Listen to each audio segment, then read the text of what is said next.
अविरल शब्द घनौघ प्रक्षालित सकल भूतल मल कलंका मुनिभिरुपासित तीर्था सरस्वती हरतु नो दुरितम् अज्ञानतिमिरान्धानां ज्ञानाञ्जनशलाकया चक्षुरुन्मीलितं येन तस्मै श्रीगुरुवे नमः।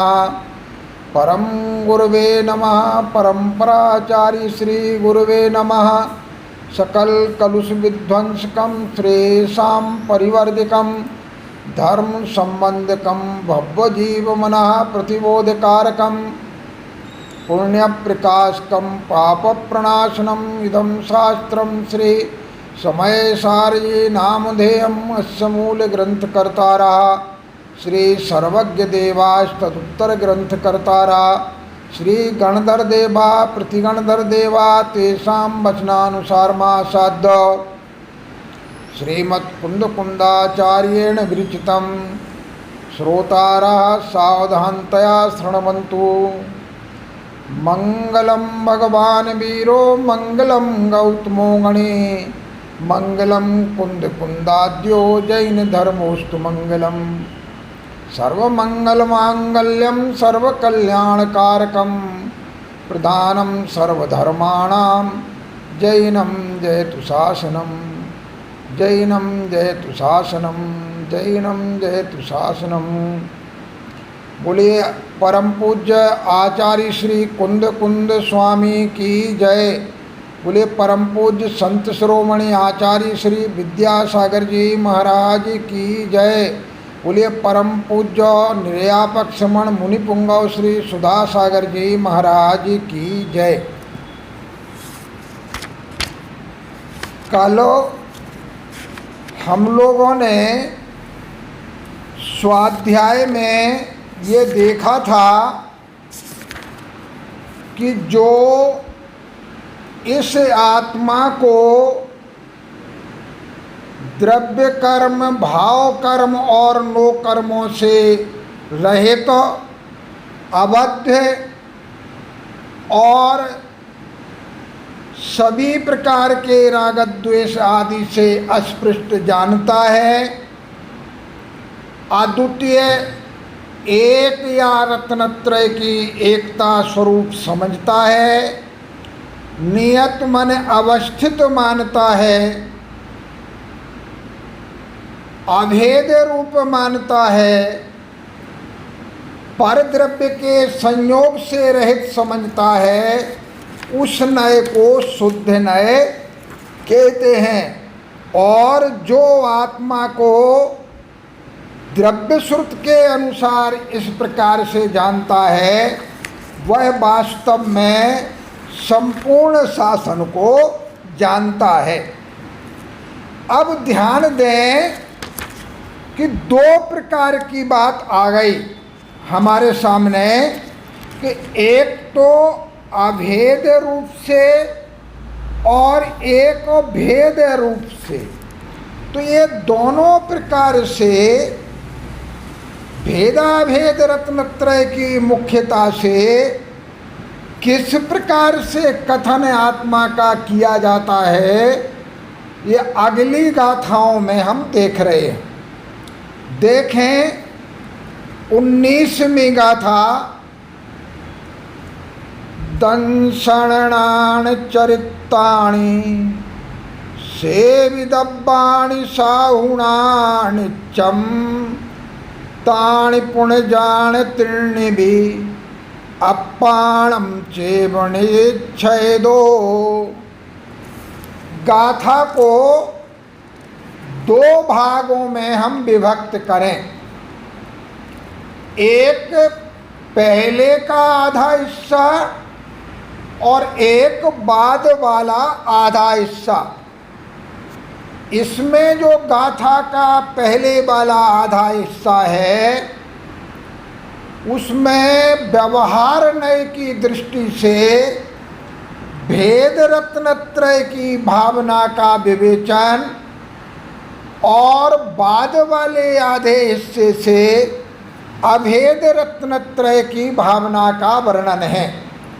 जो भेद रत्नत्रय की भावना का वर्णन है वह व्यवहारनय की अपेक्षा है, और जो अभेद रूप वर्णन है, अभेद रत्नत्रय स्वरूप आत्मा का वर्णन है, वह शुद्ध निश्चय नय के अनुसार वर्णन है।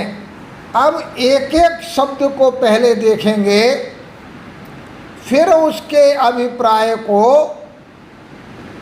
समझेंगे। दंसणाण चरिताणि, बहुवचन में 3 का वर्णन आया, दर्शन, ज्ञान और चारित्र। जब भी भेद की विवक्षा होगी, बिना व्यवहार नय के भेद की विवक्षा हो ही नहीं सकती है। इसलिए जब जब भेद का वर्णन करेंगे वो व्यवहार नय के दृष्टिकोण से ही वर्णन होगा। तो दंसणान चरितानि सेविदब्बाणि साहुणानि च, सम्यक दर्शन, सम्यक ज्ञान और सम्यक चारित्र का सेवितब्बाणि माने सेवन करना चाहिए, भावना करना चाहिए, समझना चाहिए। किसको? साधुना, साधु पुरुषों को, साधु जनों को, सज्जन पुरुषों को, सत्पुरुषों को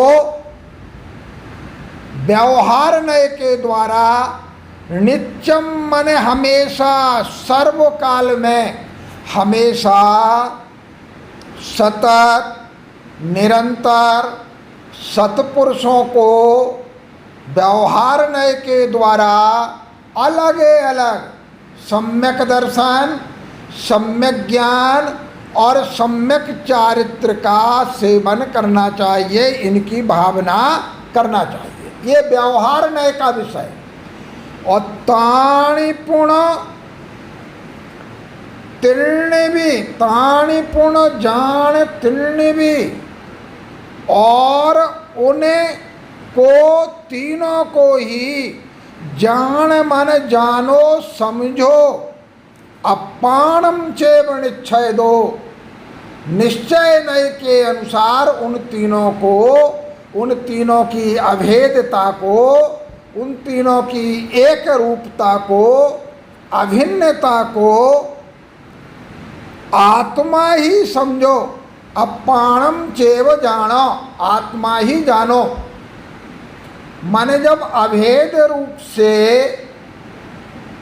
सम्यक दर्शन और सम्यक ज्ञान तथा सम्यक चारित्र का ज्ञान होगा, भावना होगी, तो निश्चय नय के अनुसार वो एक रूप होगी। वहाँ पर सम्यक दर्शन, सम्यक ज्ञान और सम्यक चारित्र ये अलग अलग नहीं रह जाएंगे। लेकिन जब व्यवहार नय से होगा तो सम्यक दर्शन अलग, सम्यक ज्ञान का स्वरूप अलग, सम्यक चारित्र का स्वरूप अलग। इसे कैसे समझें? देखो, ऐसे समझें जैसे 3 अलग अलग द्रव्य हैं, वो 3 खट्टा, मीठा गुड़ या चीनी और उसमें चरपरी मिर्च, अगर इन तीनों का जो पना बनाया जाए तो वो एक में होकर के स्वाद का अनुभव कराए। न वो केवल खट्टा है, न केवल मीठा है, न केवल तीखा है, अपितु जब वो अभिन्न रूप से एक स्वाद की अनुभूति कराता है तो वो अभेद रूप है। और जब वो तीनों अलग अलग स्वाद की अनुभूति कराते हैं तो वो भेद रूप से उनका कथन वहाँ पर होता है। तो यहाँ कह रहे हैं कि दंसन नाणचरितानि सेविदब्बानि साहुना नित्यम। सत्पुरुषों को सम्यक दर्शन, सम्यक ज्ञान और सम्यक चारित्र की नित्यम मन नित्य सतत निरंतर ये सेविदब्बानि मन भावई तब्बानि भावना करना चाहिए, सेवन करना चाहिए। और जब वो तीनों ताणी पुण ताणी तिन्न भी वो तीनों ही जब एक रूप हो जाएं तो निश्चय दो अपाणम चेव जानो, उसे निश्चय से एकमात्र आत्मा ही समझना चाहिए।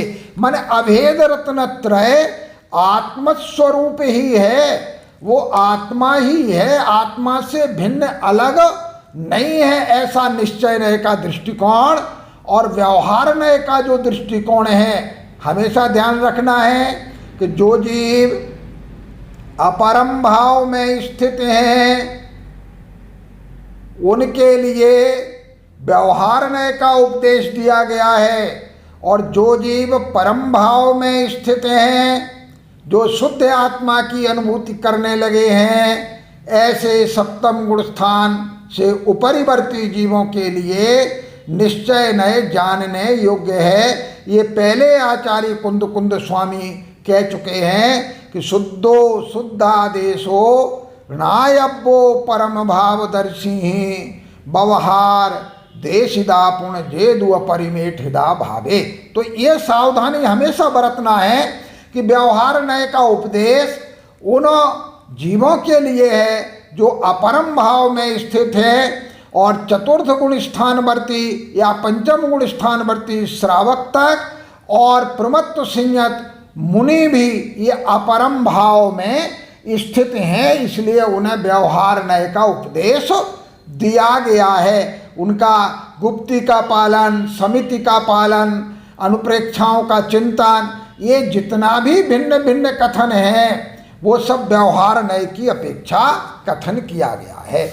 अब अपने सामने एक प्रश्न उपस्थित हुआ कि जब भेदाभेद रत्नत्रय की भावना है तो वो कैसे भावना कहें, तो एक दृष्टांत के द्वारा उसको आचार्य कुंद कुंदोदेव स्पष्ट करते हैं। कह रहे हैं, शब्दों की तरफ फिर ध्यान दें। जयनाम को भी पुरुषो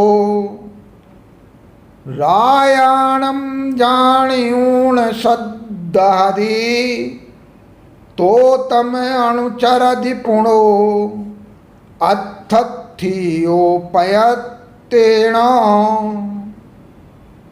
ये दृष्टांत और आगे दार्ष्टान्त जिसके लिए कहा जा रहा है।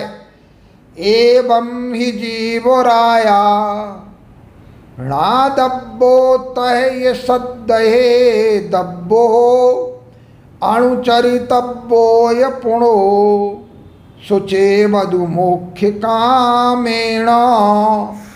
अब देखो, पहले हम गाथा में कहे गए शब्दों का अर्थ समझेंगे, इसके बाद गाथा की संगति बैठाएंगे।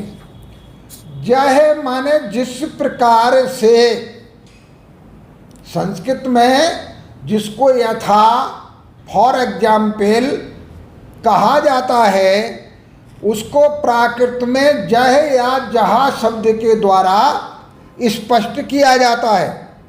तो जय नाम जिस प्रकार से कोई को भी पुरुषो, कोई व्यक्ति, अहो स्पष्ट है, ये आश्चर्य प्रकट कर रहा है कि जिस प्रकार से कोई पुरुष रायाणम जानियूण, राजा को जान करके, कैसे जान करके, राजा के अपने चिन्ह हैं, छत्र लगा हुआ है, चमर ढुर रहे हैं, बाजूबंदे आदि राज चिन्हों को उसने धारण कर रखा है। तो उन सब चिन्हों से उन सब लक्षणों से जैसे कोई व्यक्ति राजा को जानकर कि ये राजा है, पहले तो ये जाना उसने, फिर सद्दहदी वो ये श्रद्धान कर लेता है कि यही राजा है, ऐसा निश्चय हो जाता है, तब ज्ञान और श्रद्धान के बाद में तम अनुचरति उसके अनुकूल आचरण करता है, उसका आश्रय लेता है, उसकी आराधना करता है, उसकी प्रशंसा करता है। कौन? कैसा व्यक्ति? अथत्थियो, जिसके लिए अर्थ की आवश्यकता है, जिसे धन की आवश्यकता है, जो राजा से कुछ प्राप्त करना चाहता है, ऐसा व्यक्ति प्रयत्न प्रयत्न पूर्वक उसका अनुसरण करता है।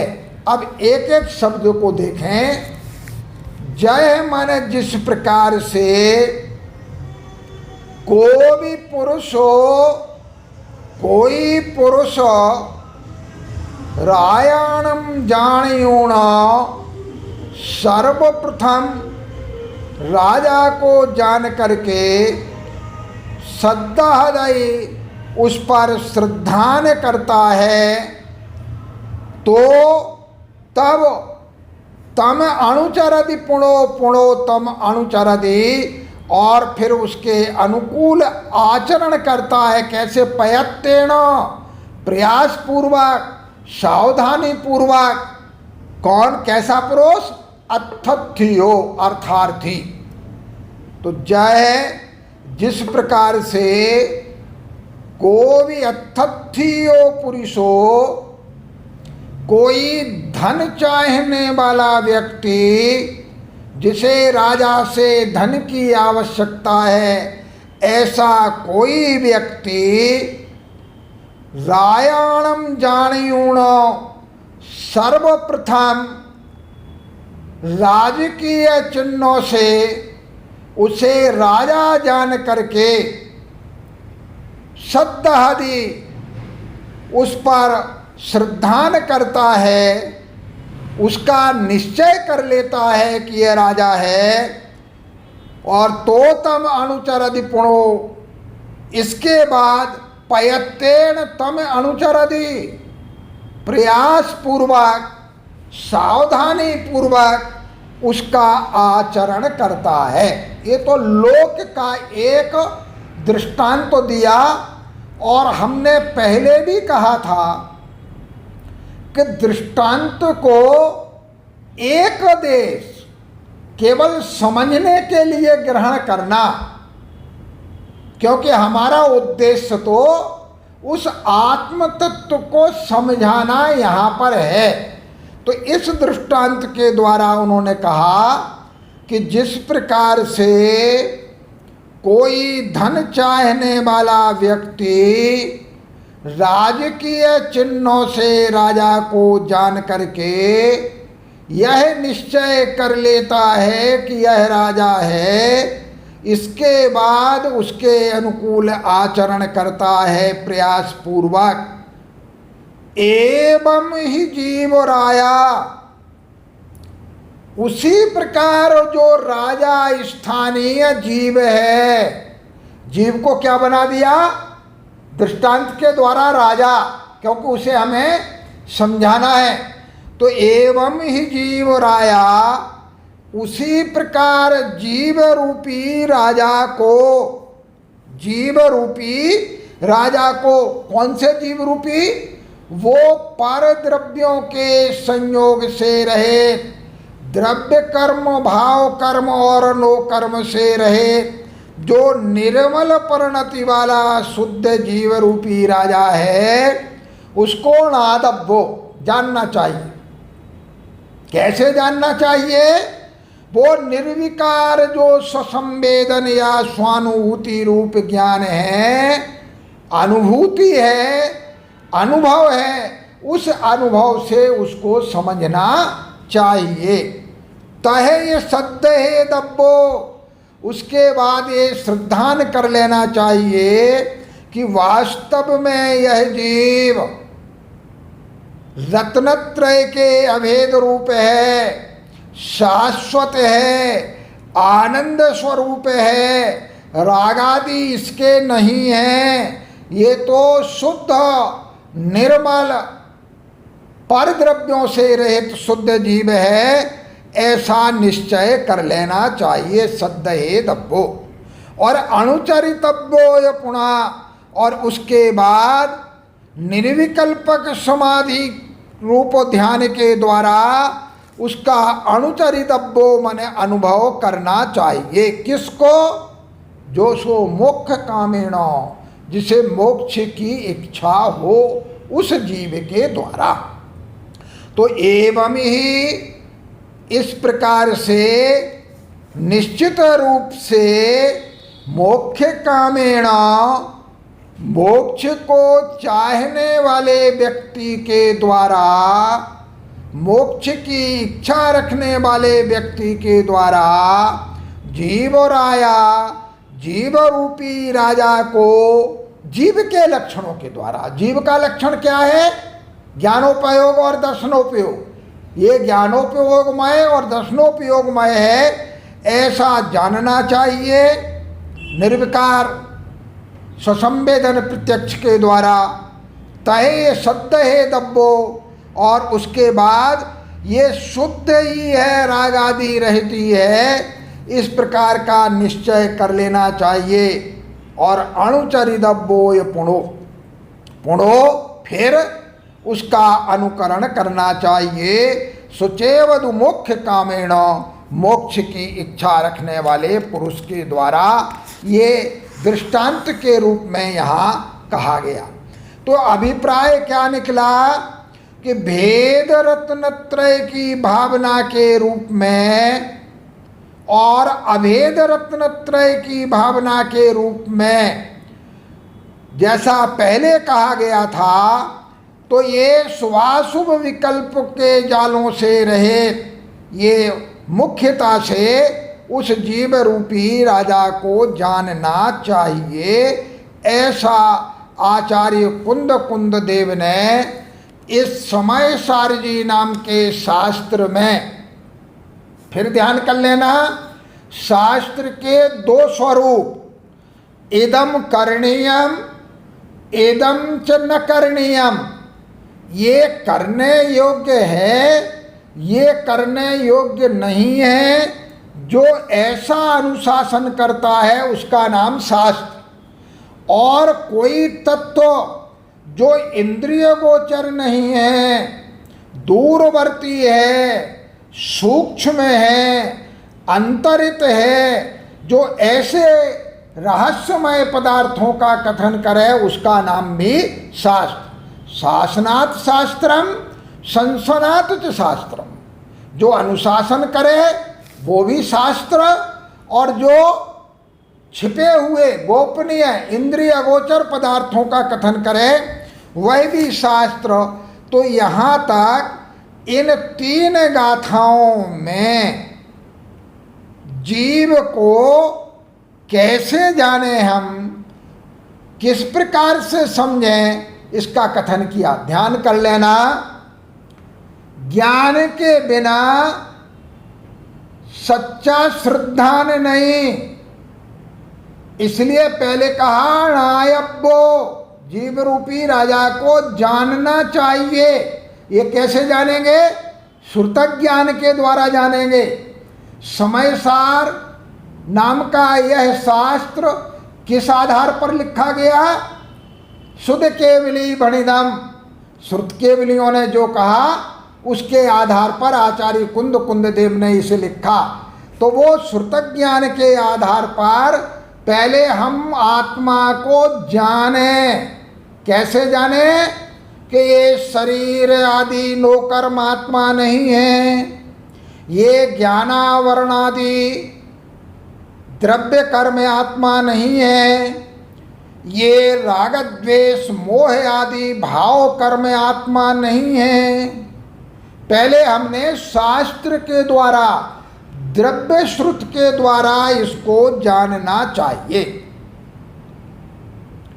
अब ये सर्वज्ञ की वाणी से आया श्रुत, इसलिए सत्य है दब्बो, फिर हमें श्रद्धान करना चाहिए। पढ़ा है ना आप लोगों ने रत्नकंड साधकाचार में, इदमेवीदृशमेव तत्त्वं नान्यन्न चान्यथा। इदमेव ईदृशमेव, ये तत्व ऐसा ही है, यही है, इससे भिन्न प्रकार का नहीं है, ऐसा श्रद्धान फिर हमें उस पर करना है। तो नायब्बो तहे सत्य है तब्बो, ज्ञान करना चाहिए, फिर उसका श्रद्धान करना चाहिए। अनुचरितव्यो ये पुणो, और फिर उसका अनुचरण, उसके अनुसार आचरण करना चाहिए यदि मोक्ष की इच्छा है तो। मोक्ष कामेण, ये किसके लिए उपदेश है? जो जीव मोक्ष प्राप्त करना चाहते हैं। मोक्ष क्या? सभी प्रकार के दुखों से छुटकारा। दुख क्यों है? कर्म बंध के कारण। तो सर्व कर्म विप्रमोक्षो ही मोक्षा, सब कर्मों से जो पूरी तरह से छुटकारा है वही वास्तव में मोक्ष है। अब दिखा रही कि जीव किस समय तो अप्रतिबुद्ध मन अज्ञानी रहता है, और ये जीव कब प्रतिबुद्ध मन ज्ञानी बनता है। अभी हम द्रव्य श्रुत की बात यहाँ पर कर रहे हैं, तो ये कब ज्ञानी बनता है और कब अज्ञानी बनता है, इसका कथन यहाँ पर किया जा रहा है। देखें गाथा को। कम्मेणो कम्मम्मि है, आहे मिदि आहे कम च कम्मेणो कम्मम, जाये सा खलु बुद्धि अपड़ि बुद्धो हवदी ताव। अब कह रहे हैं कि जब तक स्व और पर का भेद विज्ञान नहीं होता है, आत्मा और शरीर आदि पर का ज्ञान नहीं होता है, तब तक ये जीव अज्ञानी रहता है। कितने समय तक नहीं होता है ये? तो गाथा का पहला वाला आधा हिस्सा देखो। जब हम पाद की बात करें, चरण की बात करें, तो एक गाथा में 4 चरण, और जब आधे की बात करें तो पहले 2 चरण पूर्वार्ध और अंतिम 2 चरण उत्तरार्ध। तो कम्मे णो कम्मम्मि है, आहे मिदि आहे कम च कम्मेणो कम्मम, जाये सा खलु बुद्धि अपड़ि बुद्धो हवदी ताव। Recording in progress.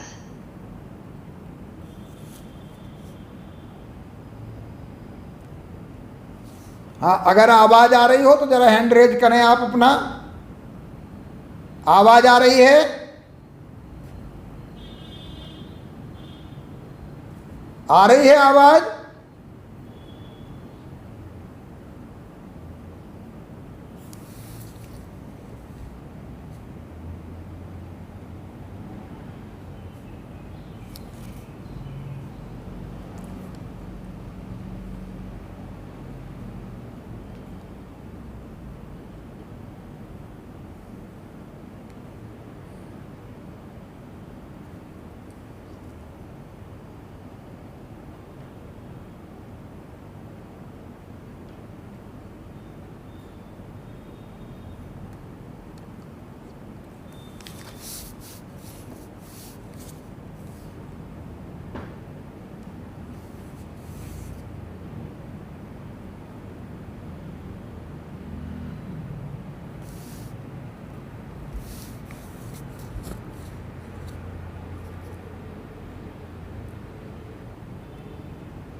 भाई अगर आवाज़ आ रही है तो कोई अपना हाथ उठा के मुझे सूचित करे। ठीक, तो कम्मेणो कम्मम्य अहमिति अह कम च कम्मणो कम्मम। बीच में चली गई थी फिर म्यूट हो गया नहीं जी, अब बोलिए। ठीक, तो स्वपर भेद विज्ञान का जब तक अभाव रहता है तब तक इस जीव को अज्ञानी कहा गया है, और जैसे ही स्वपर भेद विज्ञान हो जाता है तो इस जीव के लिए फिर ज्ञानी कहा गया है, प्रतिबुद्ध कहा गया है। वो कब तक रहता है अप्रतिबुद्ध? तो कहते कम्मे, कर्म के प्रति, कर्म के विषय में, कर्म से क्या ग्रहण करना? ज्ञानावरण आदि 8 द्रव्य कर्म, राग आदि भाव कर्म, और नो कम्मम में शरीर आदि 9 कर्म, इनके विषय में ये सप्तम्यंत हैं, सप्तमी विभक्ति अधिकरण आधार।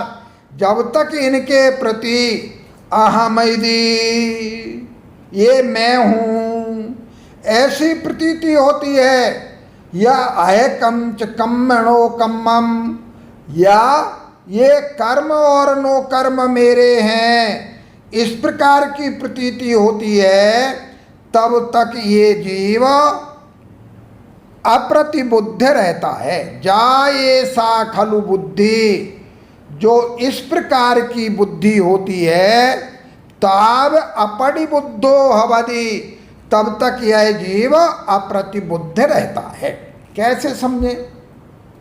जैसे घड़ा है, उस घड़े में वर्णादि गुण मौजूद हैं, वो घट के आकार में परिणत जो पुद्गल स्कंद हैं, वो अभेद रूप में जहाँ जहाँ घड़ा वो घटा के आकार में परिणत होके रह रहे हैं, तो वो सब एकमेक जान रहे हैं, उसको हम पूरे को घड़ा कह रहे हैं। उसी प्रकार से जब तक कर्म के विषय में, अर्थात ज्ञानावरणी, दर्शनावरणी, मोहिनीय, अंतराय, इन घाती कर्मों के विषय में, या वेदनीय, आयु, नाम, गोत्र, इन अघाती कर्मों के विषय में ये मैं हूँ ऐसी प्रतीति होती है, अथवा नोकम्मम में ये शरीर में हूँ, ये मैं हूँ, मैंने किया, मैं चला, मैं आया, इस प्रकार की जो प्रतीति होती है, अथवा कम्मणो कम्मम चाहे कम, ये कर्म और नो कर्म मेरे हैं, इस प्रकार की जब तक प्रतीति होती है, कहते हैं ऐसा खलु बुद्धि। जा मन जितने काल तक, जब तक, यावत, ऐसा बुद्धि भवति, इस प्रकार की बुद्धि रहती है, अर्थात कर्म और नो कर्म के साथ ये जो शुद्ध बुद्ध अभेद रत्नत्रय रूप आत्म रूप परम वस्तु है, जब तक इनमें एकता की बुद्धि बनी रहती है, माने जो शरीर को और आत्मा को एक मानता है, कर्मों को और आत्मा को एक मानता है, राग द्वेष और मोह को आत्मा मानता है,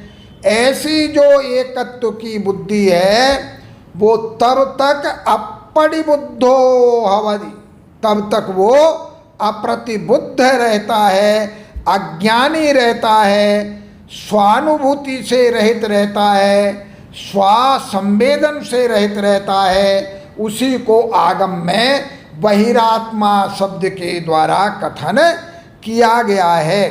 तो यहाँ भेद विज्ञान मूलक जो शुद्ध आत्मा की अनुभूति है, वो 2 तरह से समझें।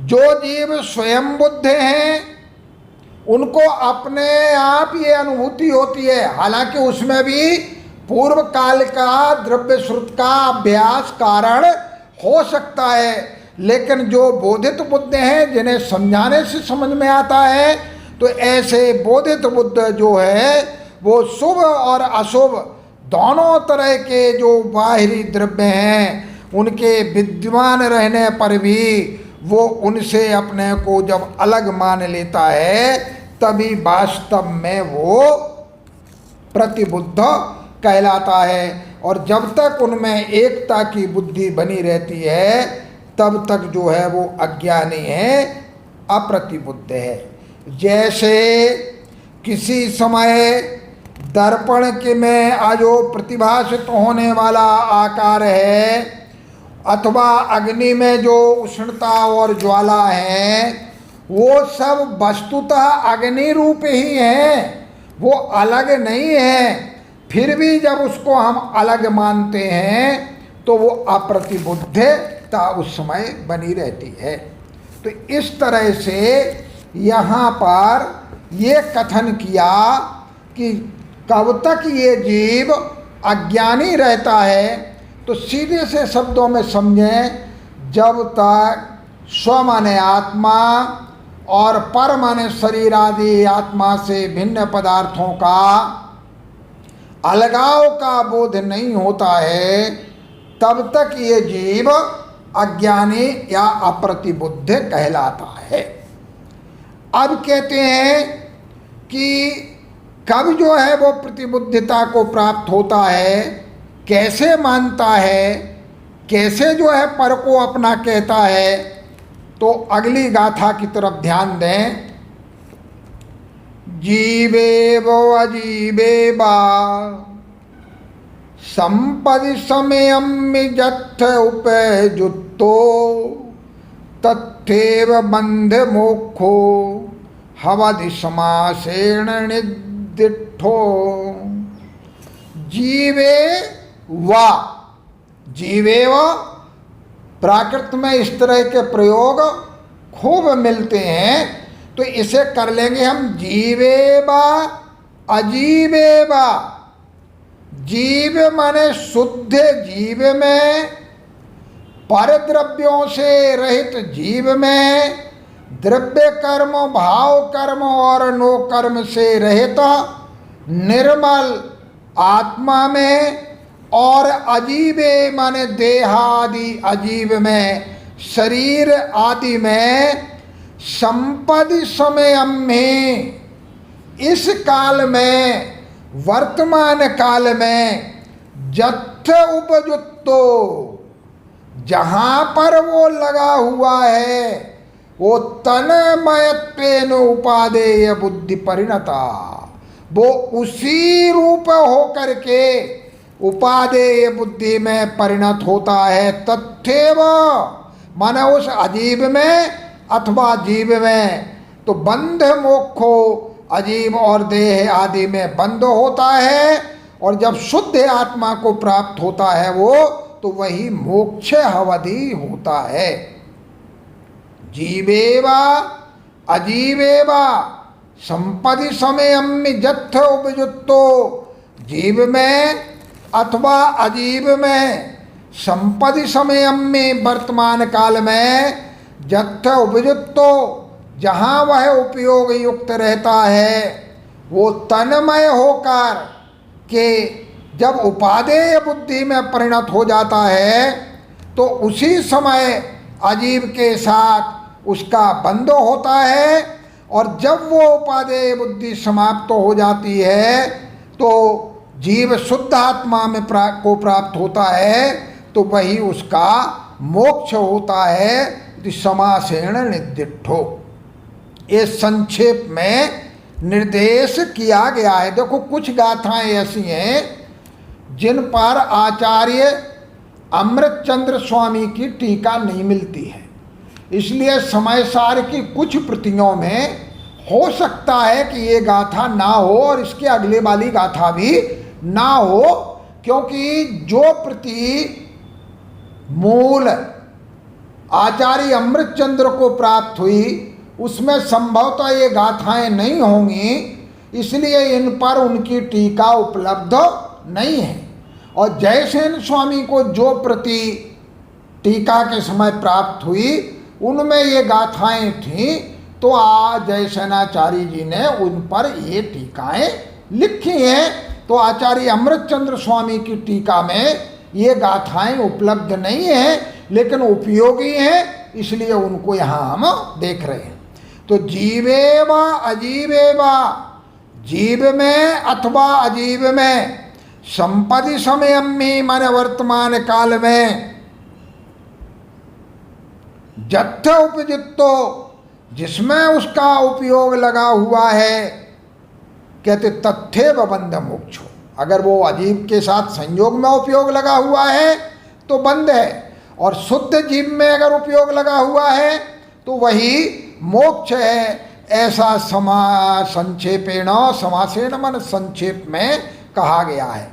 यहाँ ऐसा समझना चाहिए कि जब स्वाभाविक रूप से आनंदमय सुखमय स्वभाव वाले अपनी आत्मा के प्रति जिसका लगाव है वही मोक्ष है और वही करणीय है, और उससे भिन्न परद्रव्य में अगर लगाव है तो बंध है, और वह बंध विरक्ति के योग्य है, अलगाव करने योग्य है। इसके अनुसार अशुद्ध निश्चय नय से तो रागादि भाव कर्मों का ये करता है, अगली गाथा में बताएंगे। लेकिन असदभूत व्यवहार नय से ये द्रव्य कर्मों का करता है, ऐसा अगली गाथा में कहा गया है। और ये गाथा भी आचार्य अमृतचंद्र स्वामी की टीका में प्राप्त नहीं होती है। जम कुणदि भाव मादा कत्तासोदितस्य भावस्य निच्छेदो व्यवहारा पोगल कम्माण का तारम। जम कुणदि भाव मादा,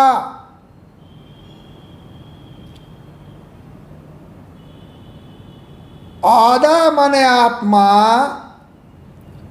जम भावम कुणदि, जिस प्रकार के भाव को करता है, कहते हैं कि सो होदि तस्य भावस्य कत्ता, सो तस्य भावस्य कत्ता होदि, वह उसी भाव का कर्ता हो जाता है। रागादि भाव करता है तो वो रागादि भाव का कर्ता हो जाता है, और अगर वो द्वेषादि भाव जिस रूप में करता है उसका उसी रूप में कर्ता हो जाता है। ऐसा निश्चय दो, ये अशुद्ध निश्चय, निश्चय नहीं भी दो प्रकार का। जब कहेंगे कि इनका बिल्कुल कर्ता नहीं है, शुद्ध निश्चय नहीं है। अशुद्ध निश्चय के नए के अनुसार वो रागादि भावों का कर्ता, अशुद्ध भावों का कर्ता हो जाता है। शुद्ध निश्चय नए की अपेक्षा तो वो केवल शुद्ध भावों का करता है। और व्यवहारा, व्यवहार नय की दृष्टि से पुद्गल कम्माण कत्तारम, वह पुद्गल कर्मों का कर्ता होता है।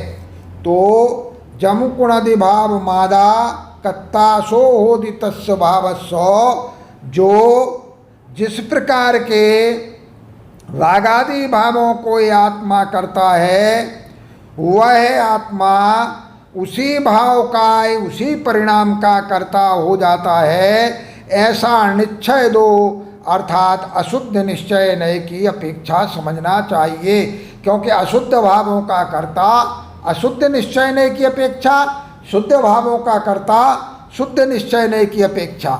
और व्यवहारा, जो असद्भूत व्यवहार नय है, उसके अनुसार पुद्गल कम्माण कत्तारम, वो पुद्गल कर्मादि का कर्ता हो जाता है।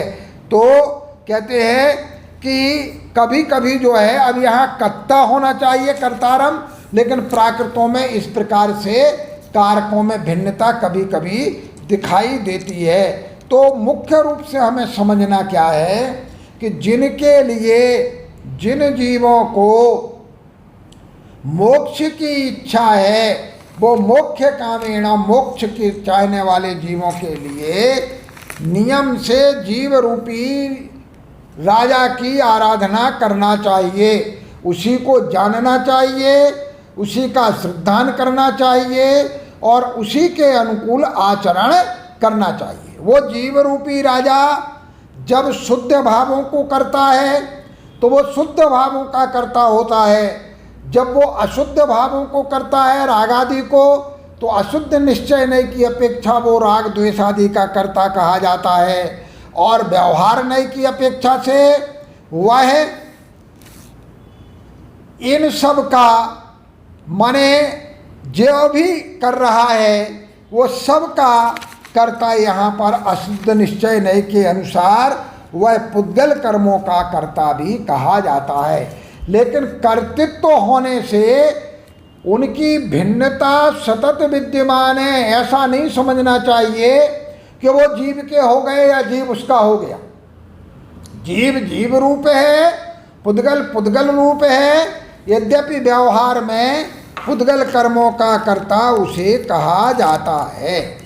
अब आगे जोश जीव को हमने अप्रतिबुद्धि कहा, वो जीव कैसा सोचता है।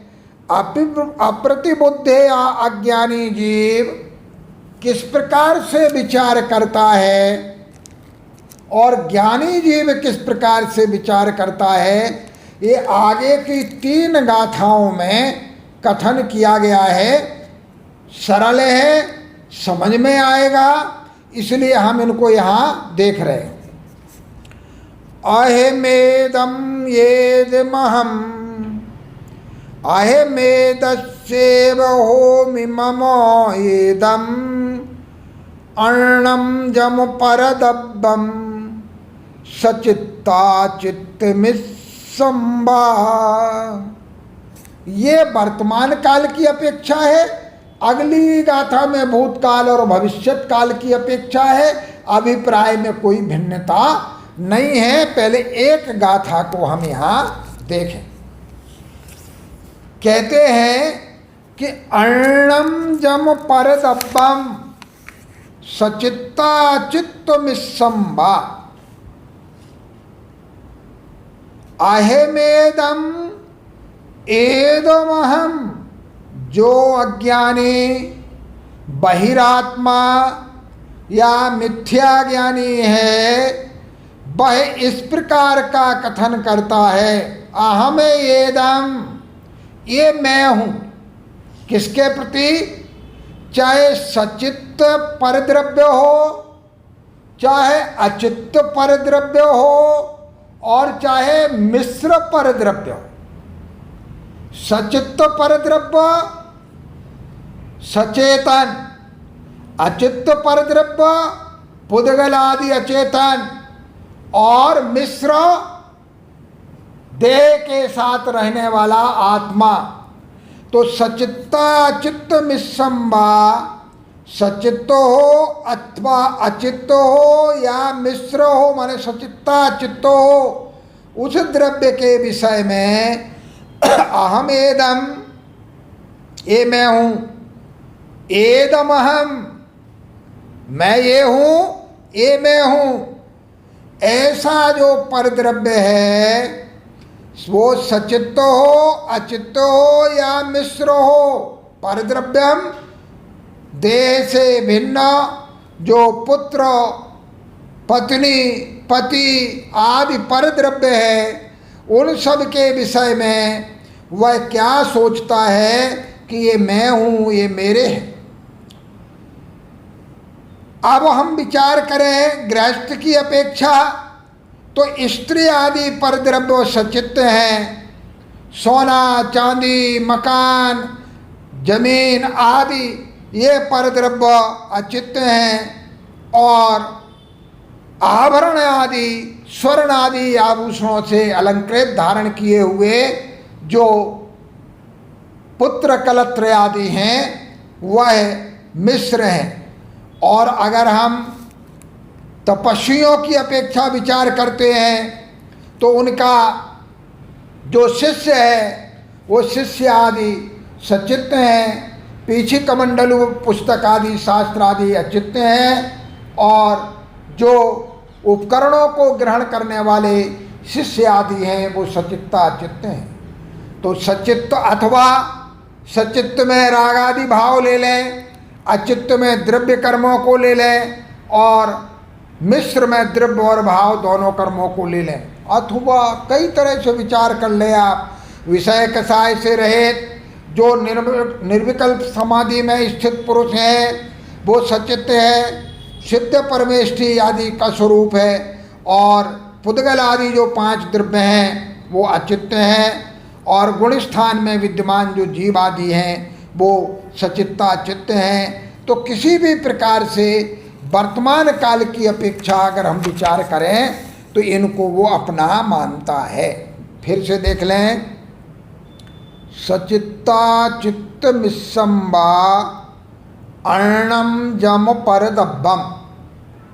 सचित्त हो, अचित्त हो या मिश्र हो, सचित्त माने चेतन युक्त परद्रव्य हो या अचेतन परद्रव्य हो या मिश्र परद्रव्य हो, चेतना चेतन, ऐसा अर्णम जब परद्रव्यम, मेरे आत्मद्रव्य से भिन्न जो भी सचेतन अचेतन या मिश्रित परद्रव्य है वह अहमेदम, मैं यह हूँ, एदमहम, यह मैं हूँ, अहम एदस्येव, मैं इसका हूँ, मैं इसका हूँ, और होमि मम एदम, यह मेरा है।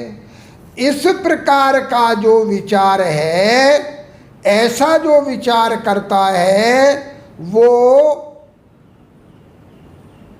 अप्रतिबुद्ध है, अज्ञानी है। तो सचित्ता चित्त मिस्संबा अर्णम जम परदब्बम, सचित्त अचित्त या मिश्र जो अन्न पर द्रव्य है वह अहमेदम, यह मैं हूँ, उसी को उल्टा कर रहे हैं। एदम अहम, यह मैं हूँ, अहम एदस्य, मैं इसका हूँ, और मम एदम होमि, अहम एदस्य होमि, मैं इसका हूँ, और एदम मम, यह मेरा है।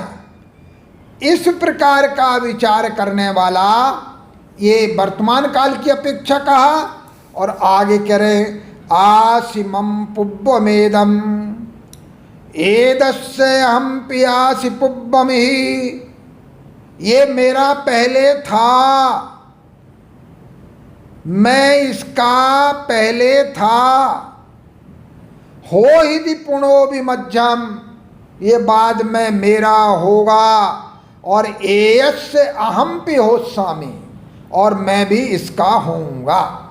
आसिमम पुब्बमेदम एदस्य अहम पियासि पुब्बमिहि, पाठांतर भी हो सकता है अहमेदम चाबि पुब्ब कालम में, ऐसा भी हो सकता है।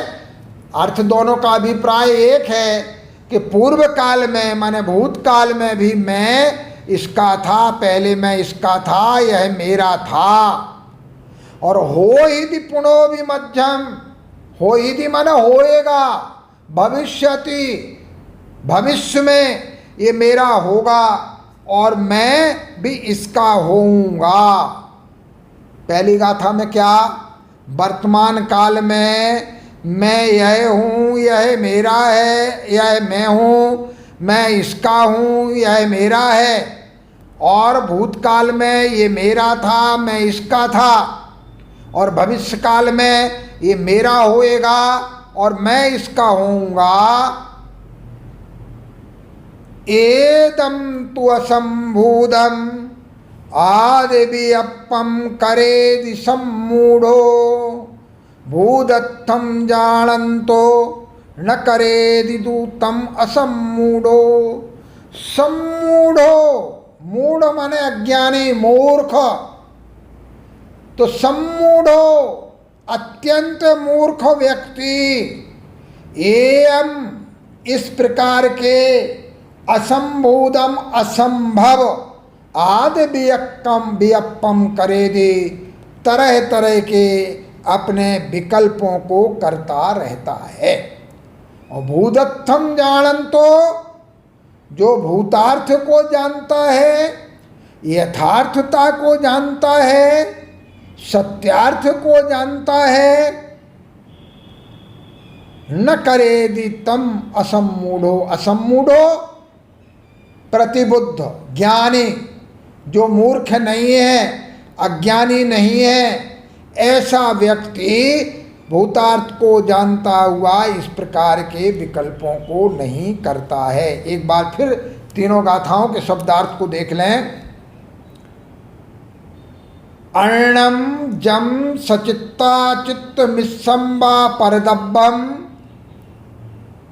अन्य मन दूसरा आत्मा से भिन्न, सचित्त अचित्त या मिश्र जो परद्रव्य है, अहम एदम मैं यह हूँ, एदम अहम यह मैं हूँ, अहम एदस्य होमि मैं इसका हूँ, मम एदम यह मेरा है, आसि मम पुब्बमेदम एदम मम पुब्बमासि ये मेरा पहले था, अहम पि एदस्य पुब्बमासि मैं भी इसका पहले था, होइति पुणो विमज्जम ये भविष्य में मेरा होएगा और मैं इसका होऊंगा।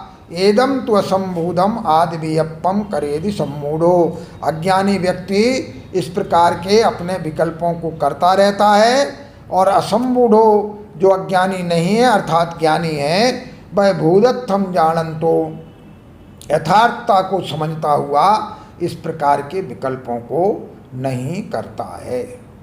जय श्री ओम नमः सिद्धेभ्या। बोले परम पूज्य आचार्य कुंद कुंद महाराज की जय। बोले परम पूज्य संत शिरोमणि आचार्य श्री विद्यासागर जी महाराज की जय। बोले परम पूज्य निर्यापक श्रमण मुनि पुंगव श्री सुधा सागर जी।